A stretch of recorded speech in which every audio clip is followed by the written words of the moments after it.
Just a short message to wish all our listeners a great 2022. We have a variety-packed program lined up for this year. Now, if you've enjoyed our content, I'm asking you to consider making a small one-off donation to help kickstart the show in 2022. Think of it a bit like that cheeky fiver your gran would pass you on Christmas Day or your birthday. It's just a few clicks at coldwarconversations.com/donate. Now back to your episode. We could see in the phone booth across the way a guy with the newspaper in front of his eyes watching us. This is Cold War Conversations. If you're new here, you've come to the right place to listen to first-hand Cold War history accounts. Do make sure you follow us in your podcast app so that you don't miss out on future episodes. Refusenik was an unofficial term for individuals, typically but not exclusively Soviet Jews, who were denied permission to emigrate primarily to Israel by the authorities of the Soviet Union and other countries of the Eastern Bloc. Eric Hochstein was a staff member for Senator Levin of Michigan, working on human rights. Human rights was a big issue for Senator Levin. Eric went as part of a standard commercial tour of the Soviet Union for 2 weeks, from September the 28th, 1980, where he visited Moscow, Kharkiv, Kyiv, Odessa and Leningrad. Eric and his colleagues used this trip to peel off and visit various Refusenik families to bring them news, messages and supplies. Only protected by a US passport and a tourist visa, Eric travelled by public transport under surveillance from the KGB, carrying supplies for the families, including Levi jeans, which were better than money in the Soviet Union of the 1980s. Now, I could really use your support to help me to capture and preserve these amazing stories of the Cold War. If you could make either a one-off or better still sign up to monthly donations to help me to find the time to produce and finance the project. If you'd like to know more, just go to coldwarconversations.com/donate. If you can't wait for next week's episode, do visit our Facebook discussion group where guests and listeners just like you continue the Cold War conversation. Just search for Cold War Conversations in Facebook. Peter Ryan is your host today, and I'm delighted to welcome Eric Hochstein to our Cold War conversation. This trip, by the way, was in September and October of 1980. So we're talking 41 years ago. It's amazing. And I was a staff member for Senator Levin of Michigan at the time. This was his first year in office. You may know that Carl was the longest serving member of Congress from Michigan, and he was there for about 36 years, 6 terms, and this was during his first term in office. I was a lowly legislative correspondent in that office, responsible for a certain area of issues. One of those issues was human rights, and that's where I got involved from the beginning there. And Senator Levin was a legend, and it's interesting that we're talking a little bit about him as we get into the podcast. A great crusader for human rights, and one of the things that I recall growing up in Canada was we had our news feed or our TV feed from the United States from Detroit, and he was literally on the news every night. There was rarely a night that was not mentioning Carl Levin in some way, shape, or form. Well, Senator Levin was an inspiring figure for me, a great mentor, a great leader, chairman of the Armed Services Committee in the U.S. Senate for many years. He recently died, Peter. I don't know if you're aware, but over the end of the summer, Carl died. Very sad, but really fascinating was that just a couple weeks ago, the United States Navy has named a destroyer for him. So the USS Carl M. Levin was christened in Bath, Maine, about 2 weeks ago. Well, it greatly deserved, and he'll be remembered fondly. Eric, maybe you could tell us a little bit about how you got to work for Senator Levin, just as a way of kicking off our discussion today. Sure. I'm a graduate of Oberlin College, and at Oberlin I studied politics and government. And I always wanted to go to Washington and work in the U.S. Congress. So I joined the staff of Representative Andrew McGuire. After I graduated, I had done an internship on the Hill previously, joined Andy McGuire's staff, worked with him on human rights. He was a great advocate for something, another cause that I know is important to you, Peter, and that is anti-apartheid causes in South Africa. And with Andy, I had an opportunity to meet Bishop Tutu in Andy McGuire's office and other leaders. I moved from the House to the Senate when Senator Levin was elected. I was actually, I think, the first Washington-based staff member that Senator Levin hired. Some of it had to do with my experience in human rights and foreign policy and the work that I had done on the House side. And I was fortunate enough to be hired by Senator Levin, joined the staff at the very beginning, and worked with him for about 3 years. And the trip that you made to the USSR, can you talk a little bit about how that came about? What prompted it? Because I'm fascinated that it was, you mentioned, in the fall of 1980, and that would have still been the Carter administration, wouldn't it? Yes, it was. Different members of Congress have different pet issues, I guess, and human rights was certainly one of Carl Levin's most concerned issues that he came to Congress with. And the plight of Soviet Jews and Refuseniks, people who had applied for permission to leave and emigrate the Soviet Union, was a cause that was dear to his heart, as well as religious freedom in general in the Soviet Union and around the world. So I was asked to spend a good deal of my time working on those issues.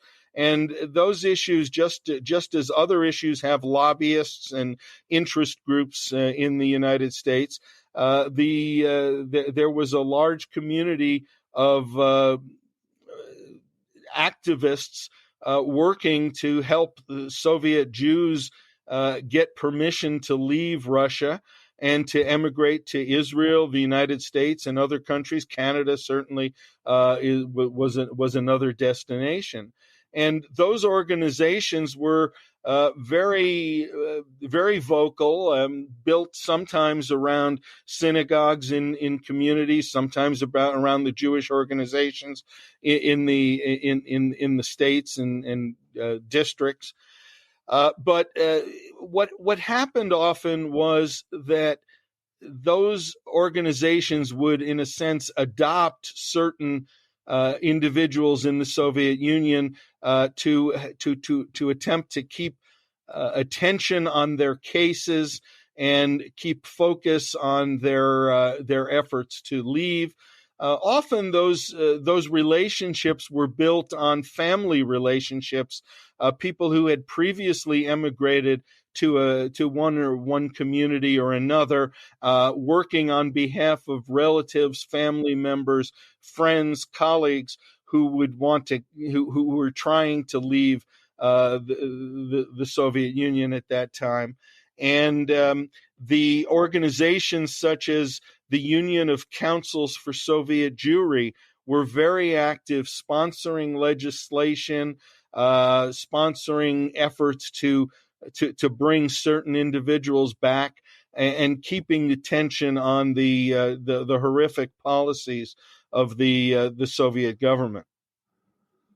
As you prepared to go to the Soviet Union in 1980, obviously tensions were very high. Obviously, there was a great deal of oversight that would be paid to any visit of this nature.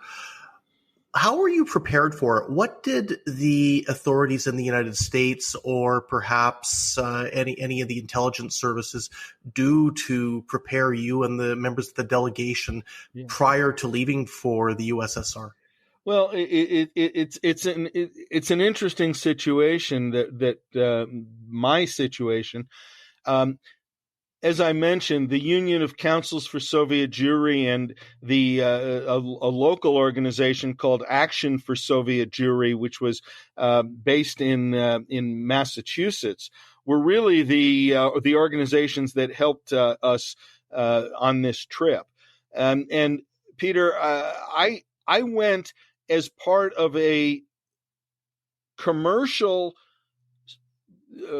pleasure tour of the Soviet Union. My colleague, Doug Kahn, who was the administrative assistant for Father Robert Drinan, who was a congressman at the time, and who was a leading human rights advocate, Doug Kahn and I went on this tour. It was sponsored by a company called General Tours. It was a commercial tour. We had people on the tour in their 70s, in their 20s, and it was a visit to the Soviet Union for 2 weeks, and it was not an official trip, and we were not there as officials in any way, shape, or form. So we were on this bus tour, so to speak, of the Soviet Union, but we were diverting ourselves very frequently to visit the various Refusenik families and do the other business that we were doing. We didn't have anything from the United States government that we knew of, other than the passport and a visa to the Soviet Union. So we were just like any other tourist officially, but once we got there, we knew that they knew we were coming. It's an approach to get in from the standpoint of visiting the Refuseniks that I personally wouldn't have imagined, but it sounds like it was very effective going on a commercial tour. It was, and it got us into the country. It got us around the country. I should say that we spent 2 weeks in the Soviet Union, arriving September 28th, and we started in Moscow for about a week, and then we went to Kharkiv, Kyiv. At that point, I think now it's Kyiv, but Kyiv, Odessa, and then Leningrad. And we spent very less time in the other cities than in Moscow, but we arrived in Moscow following a flight from JFK through Amsterdam, through Helsinki. We were on Finnair all the way through, and we arrived in Moscow for Sheremetyevo airport, and we arrived there after a very long trip. Eric, let me ask you, what were your impressions when you disembarked from the plane? Because I always have a feeling from the travel I've done business-wise and for leisure that when you get into the airport, you immediately get a sense of what a place is going to be like. What was the airport experience like for you as you disembarked, as you collected your luggage and went through customs? A couple of things. I don't have, this was 40 years ago, and I don't have the clearest of memories, but I have the good fortune of having written a 40-page trip report following the trip. So I have reread that and tried to gather my memories. I think the most important, the biggest memory was, no matter when you disembark from a plane in another country, you always have a little, your blood pressure goes up and you got to go through customs, and it's a little scary no matter what, whether you're going to a friendly country in the Caribbean or the Soviet Union during the Cold War. we got off that plane, and as far as I remember, you saw military guards with rifles along the way as you collected luggage and headed to the customs line. So that in itself is a little different. The arrival was not uneventful, and I think we've got to give a little bit of history on you had asked how we got prepped for this trip, and the prep from the Soviet Jewry groups was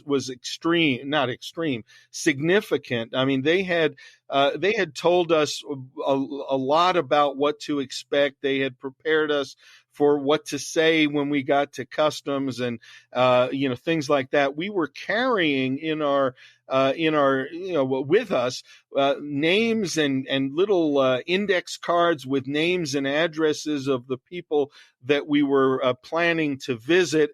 We were carrying with us supplies for them. I had in my bag a couple of extra pairs of Levi jeans with labels on that were almost as good and better than rubles at that time in terms of currency.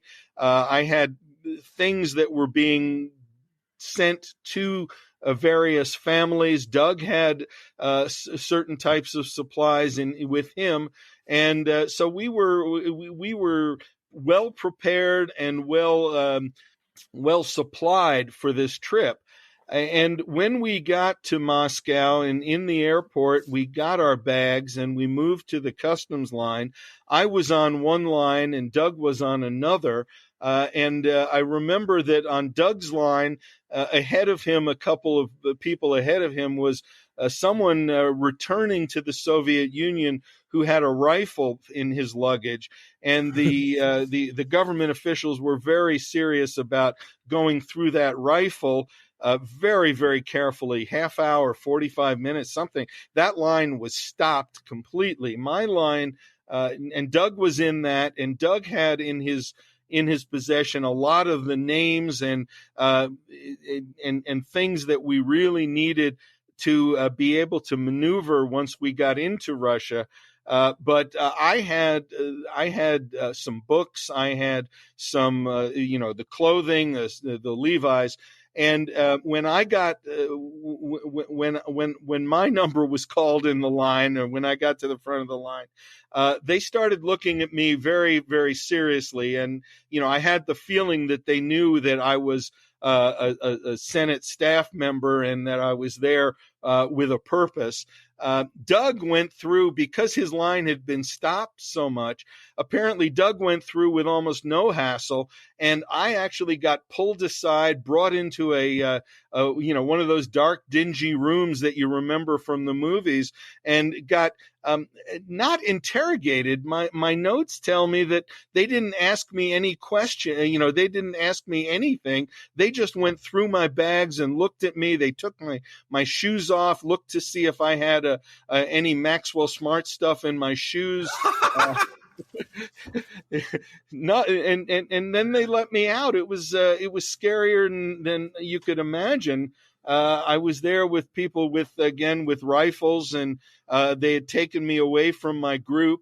And then they let me through. They searched everything I had. They didn't take anything.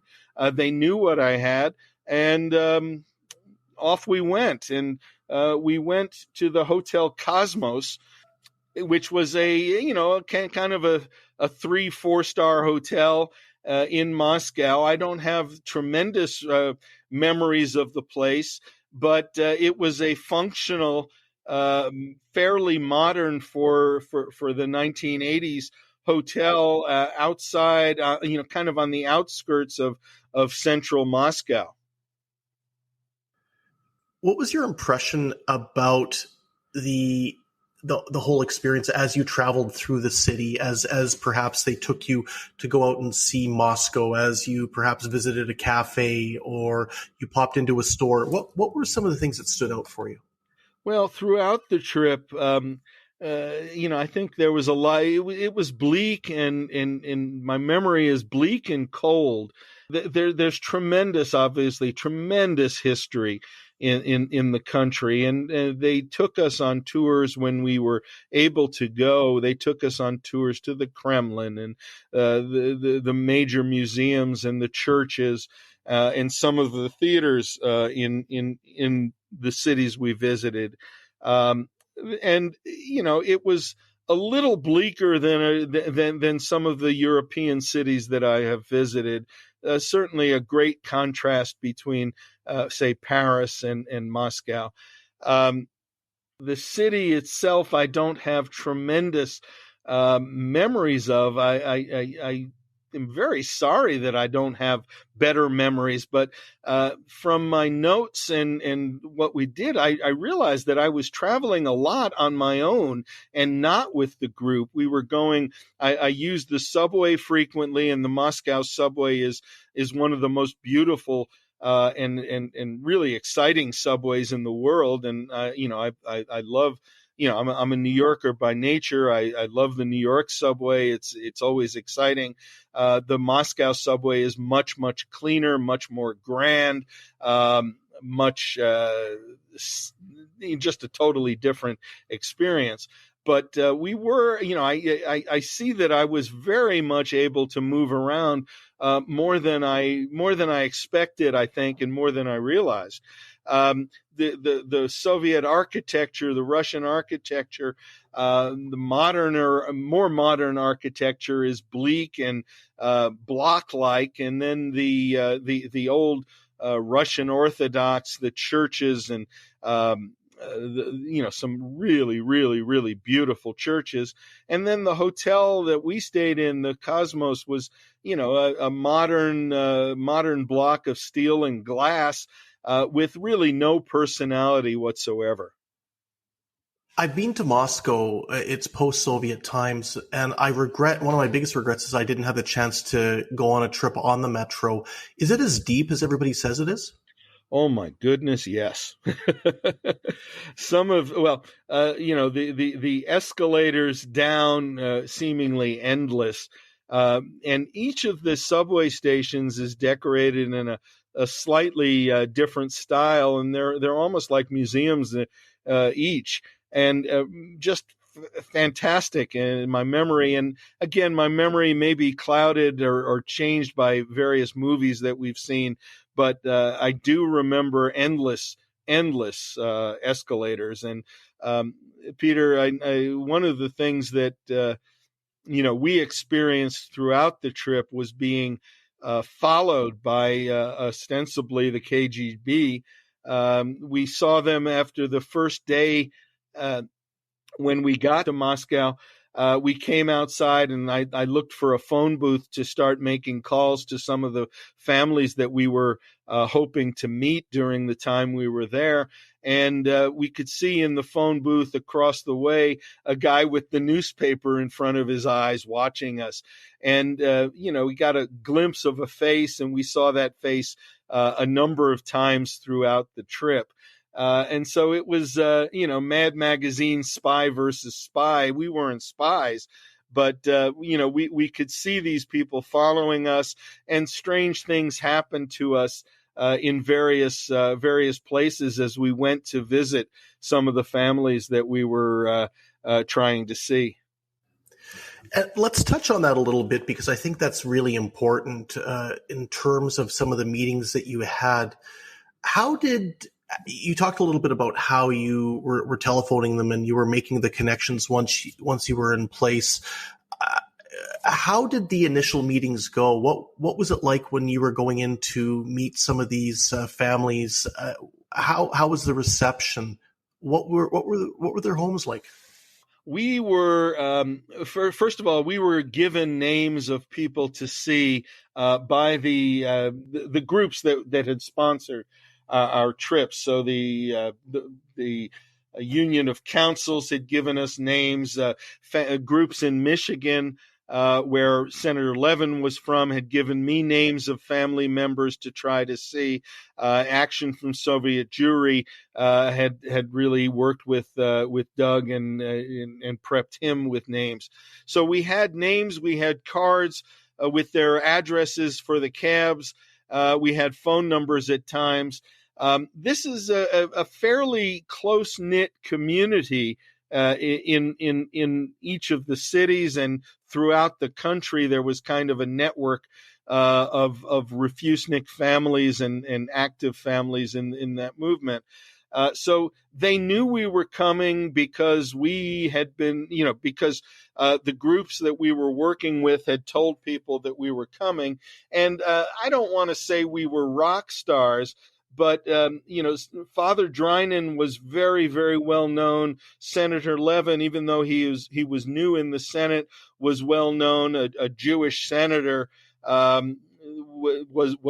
a star of hope for people. And when we were able to make the connections with them, they were gracious. They were happy that we had been able to see them, to get their story, and to bring their stories home to the U.S., their conditions.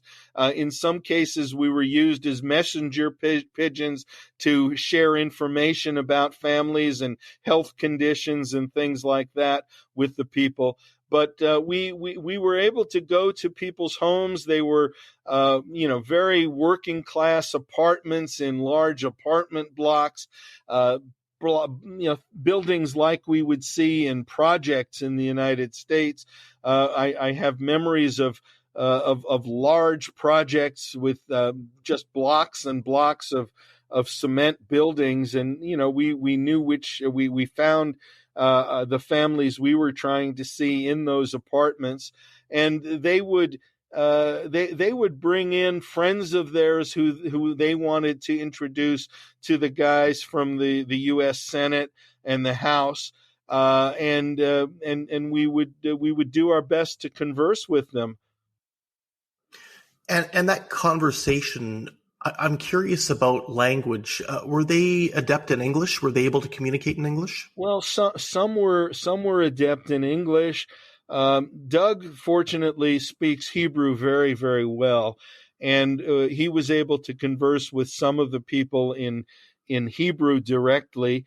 Many of the families, maybe the young kids not young, but an 18-year-old kid in the family could serve as a translator for parents who didn't speak English. We were very able to have conversations. Many of the people that we met with and visited were highly educated scientists and intellectuals of some type, and so English was something that many of the people we met with were very familiar with. So that was a one way we could communicate. You read my mind, because a question I wanted to ask you about was, what were some of the roles that these individuals would have been serving in regards to work, and what their careers or their employment would have looked like? Yeah. And I think it points to something, Eric, the fact that you had a great number of these people that wanted to leave the country. Can you talk a little bit about what some of the human rights violations or issues that they would have been facing in the Soviet Union at the time? Well, and a lot of them had been in prison or had family members in prison.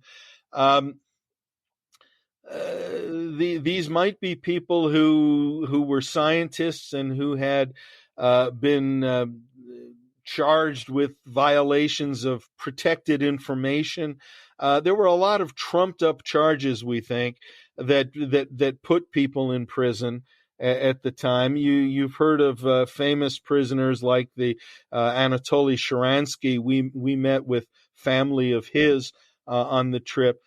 These are people who, because they expressed an interest in leaving the country and yet were part of the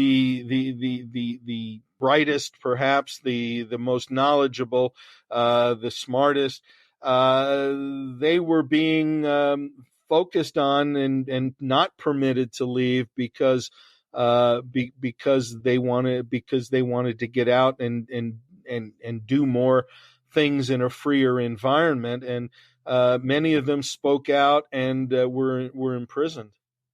I remember when you first talk to me a little bit about your visit to the Soviet Union, and this goes back over 10 years ago. There were some hilarious stories you had, almost Keystone Cop-like, about when you were visiting the Refusenik community and being followed. Could you share a couple of those anecdotes? Because while I know they were serious at the time, they're quite funny in retrospect. Well, yeah, when you've got two young guys, Doug and myself, wandering in suburbs, or not the center of the city, trying to find an apartment building in a block of many blocks looking the exact same, and not speaking Russian, and not having any real sense of where we were.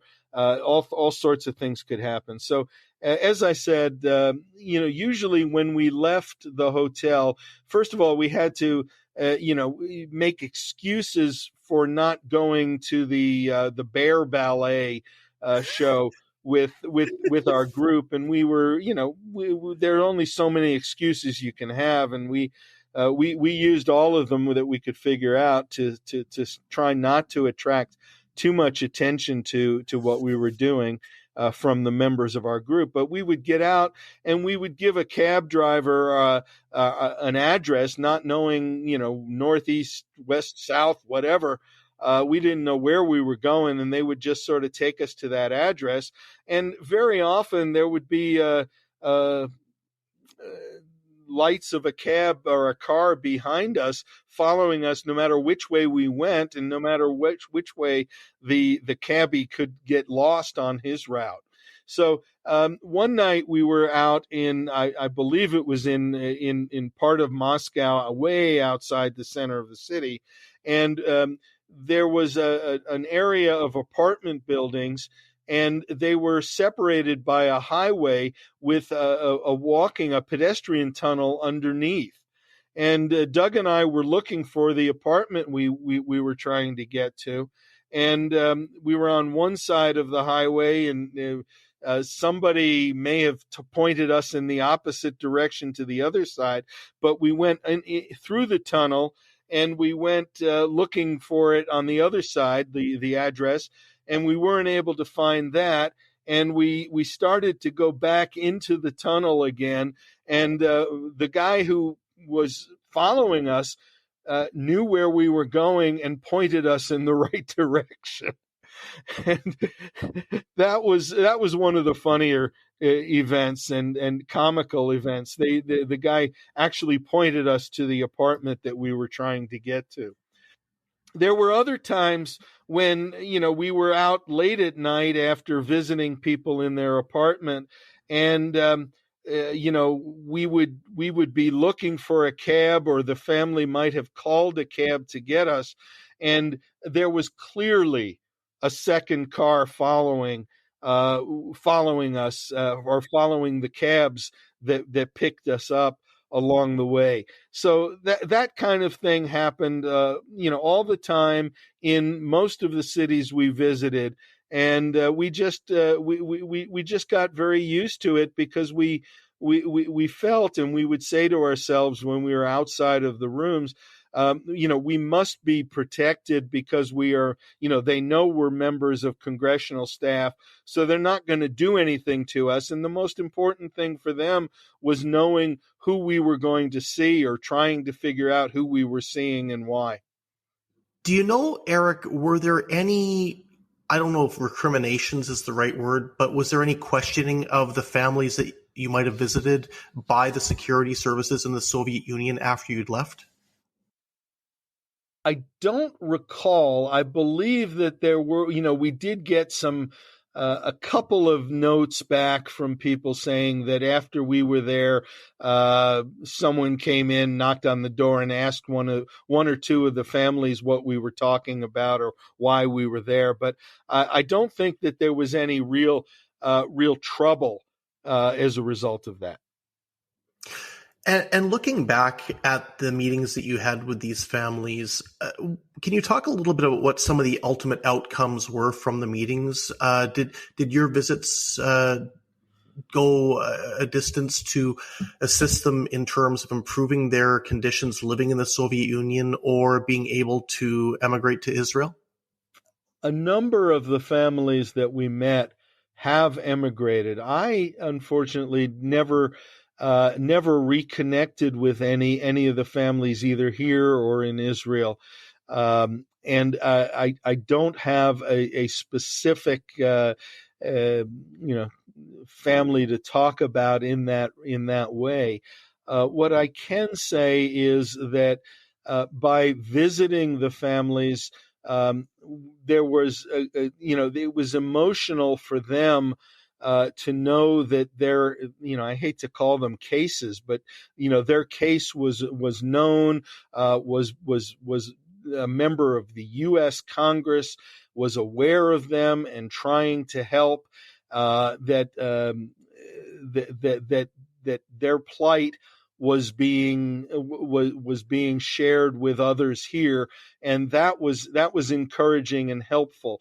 I don't know specifics of whether it helped anyone get out any faster or have anything any better life at that time, and I wish I did.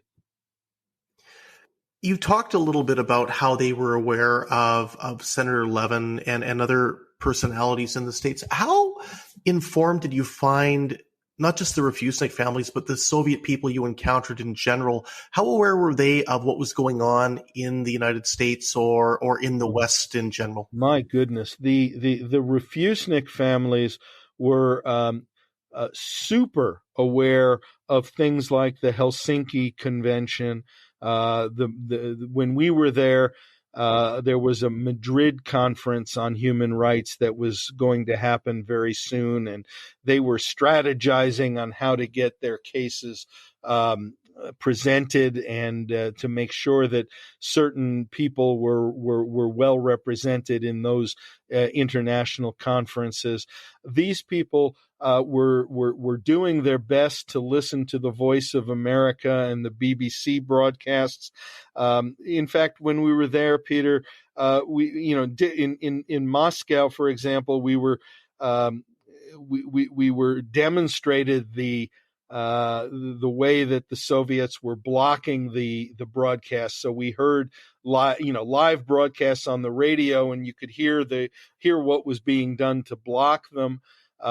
In other cities, I believe in Kyiv, we heard broadcasts that were not being blocked. So different cities had different policies about whether the broadcasts could get through, but they were big listeners to the free world radio, and that was a very important channel for them to get current and daily information. They were also getting information through the mail. Obviously no internet at that point, but through the correspondence that went back and forth between the organizations, the sponsor groups, people in various congregations and temples had adopted families, and they would send packages, send information back and forth, send letters, and so they were getting a constant flow of information, and they kept up to date as much as they could throughout. So you mentioned, Eric, that on the trip you had the chance to visit some other cities in the Soviet Union. You mentioned Odessa, Kyiv, Leningrad, among them. Did you travel by bus throughout this trip, or did you fly or take the train? Oh, we took the planes from city to city, and Peter, these were these were old Russian prop jets, and very noisy, very not with the modern safety devices. We were scared out of our minds every time we got on one of these planes, and there were 3 or 4 of them throughout the trip. And we one of the interesting things that I remember was the practice for the Soviet airlines. the pilot would come onto the plane only after all the passengers had been loaded, which was just a really freaky thing. We're used to the absolute opposite and being welcomed by the pilot. We would see the pilot march in after we were all seated. Oh my goodness. Wow. And any impressions you had of some of the other cities that you visited? Obviously, there's a lot to see, and I'm sure that you got to see some of it. Were there any standouts from some of the other communities? Yeah, well, Leningrad at that time, St. Petersburg today. We had a little time there, and it was the end of our trip, and we needed to be able to, I needed to bring, gifts back for family members, friends, and so we had to do a little shopping there. And the memory that I have of the large department store that we visited was of a place that just had no merchandise at that time. There was very little that we could even look at and consider buying, and there was even less that I really wanted to buy. The merchandise was just not, it just wasn't the kind of things that you wanted to bring home. I do remember, passing stores with lines, bakeries, for example, that had lines because bread was available that day. It was supplies, resources, product was very limited, and bleak continues to be the word. We did visit the Hermitage in Leningrad. It was an impressive museum. I wish I could tell you more about what I saw there, but I don't have tremendous memories of all the great art and history that we saw there. It was, we because we were visiting families on our own, we did get to see a little more than the sort of the government sponsored tour that we were taken on. I know that we didn't bring a lot back from Russia in terms of souvenirs and gifts. I do know that the greatest thing that I brought back was a rabbit fur hat, one of the warmest and most wonderful hats that I ever had. And I have misplaced that in the last few years and don't know where it went. But it was the warmest, plushest, nicest big fur hat you could ever imagine. Wow. Well, I hope that it turns up in the back of a closet or in a trunk at some point, Eric. Yeah. Let me tell you one other story that was really fun. I mentioned that we came to the country with things like Levi's jeans and sweaters for people because that would be a way on the black market they could easily get a lot of rubles for something that was not available there.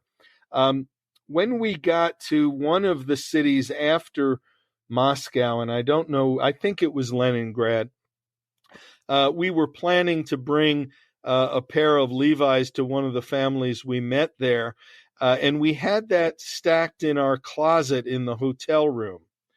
And in the Russian tourist hotels, they have a strange thing where the keys are kept by, I don't know whether they were called key ladies or something, floor monitors, so to speak, on each floor of the hotel. You couldn't take the key with you. You had to leave your hotel room key with the floor monitor, the key lady, and then pick it up when you came back. So we had stuff in the room, and one of the key ladies must have been poking around in the room or may have also been cleaning our room for some reason. But when we came back one day, she walked into the room with us, which seemed strange, and she pointed to the jeans, which were in the closet. I can't remember if they were in my suitcase or just taken out so that we could get to things in the suitcase. But in very, very broken English, she wanted those jeans. and she wanted them badly. She ended up paying us something, not quite the amount that they were worth on the street, but she ended up paying us something to get those jeans, and we were able to take the money and give that to the family that was going to get the jeans instead. But it was one of those things where if we didn't submit to her deal, we knew that those jeans weren't going to be there the next time we left the room. There's further information such as photos and videos in our episode notes, which will show as a link in your podcast app. Now, this show wouldn't exist without our generous Patreons, so I want to thank one and all of them for their support. You can very easily become a Patreon by going to coldwarconversations.com/donate. And you can also join our Facebook group where listeners just like you continue the Cold War conversation. Thanks very much for listening. It is really appreciated. Goodbye.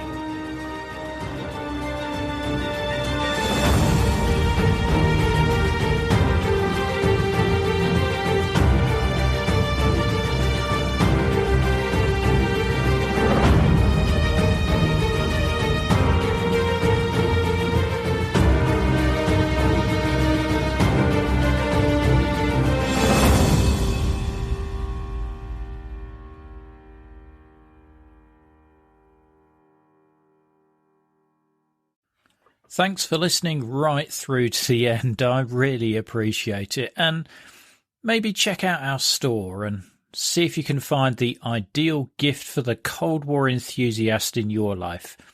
Just go to coldwarconversations.com/store. Thanks for listening.